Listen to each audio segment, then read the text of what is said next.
ఇప్పుడు ఒకటి ఇంతకుముందు మనం మాట్లాడినాం కదా ఎమ్మెల్సీ ఎన్నికలకు సంబంధించి. ఎమ్మెల్సీ ఎన్నికల్లో కూడా గుర్తుపెట్టుకోండి, పట్టభద్రులు సరే టీచర్ ఎమ్మెల్సీ అంటే వాళ్ళు ఏదో మేనేజ్ చేస్తున్నారో, మరి టీచర్లు కాంగ్రెస్ పార్టీ పట్ల మంచిగా ఉన్నారో చెడ్డగా ఉన్నారో తెలియదు. ఆ రెండు ఎన్నికలు పెద్దగా ఇంపార్టెన్స్ కాదు, అది పెద్ద మ్యాటర్ కాదు. ఈ మిగతా పట్టభద్రుల ఎమ్మెల్సీ ఎన్నిక ఏదైతే ఉందో, కరీంనగర్ పట్టభద్రుల ఎమ్మెల్సీ ఎన్నిక, ఇందులో కాంగ్రెస్ పార్టీ బీజేపీ పార్టీకి తప్ప మిగతా పార్టీలకు వేసుకోండి పట్టభద్రులారా. ఇండిపెండెంట్గా చాలా మంది నిలబడ్డారు. బక్క జలసరావు నిలబడ్డాడు, ఇంకొక ఇండిపెండెంట్ అభ్యర్థి యాదగిరి శేఖరరావు గారు నిలబడ్డారు. ఇట్లా ఇద్దరు ముగ్గురు ఉన్నారు, చాలా మంది ఉన్నారు కొంత కరీంనగర్కి బలంగా పనిచేసేటువంటి వాళ్ళు. సో కాబట్టి వీళ్ళ లోపల మీరు ఇండిపెండెంట్ అభ్యర్థికి వేయండి. కాంగ్రెస్ బీజేపీలకు పట్టభద్రులు కాంగ్రెస్ బీజేపీలకు వేయాల్సిన అవసరం లేదు, వేయకండి.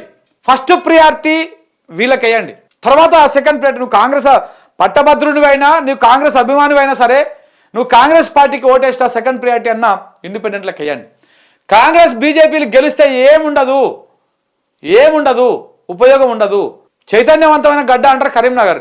ఇప్పుడు ఆ చైతన్యం చూపించుకున్నటువంటి సమయం వచ్చింది పట్టభద్రులకి. సో కాబట్టి మీరు రేపు ఓటేస్తప్పుడు కాంగ్రెస్ బీజేపీలు పక్కన పెట్టండి కంప్లీట్గా, ఆవిడతో ఏం కాదు. ఇక మిగతా ఇండిపెండెంట్లు ఉన్నారు కదా, వాళ్ళని గెలిపి.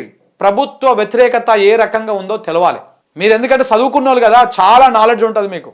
పట్టభద్రులు అంటే మీకు నాలెడ్జ్ ఉంటుంది కాబట్టి ఆ లెక్క ప్రకారమే మీరు ఓటు వేయాలి, ఆ ప్రకారమే మీరు తీర్పు ఇవ్వాలి.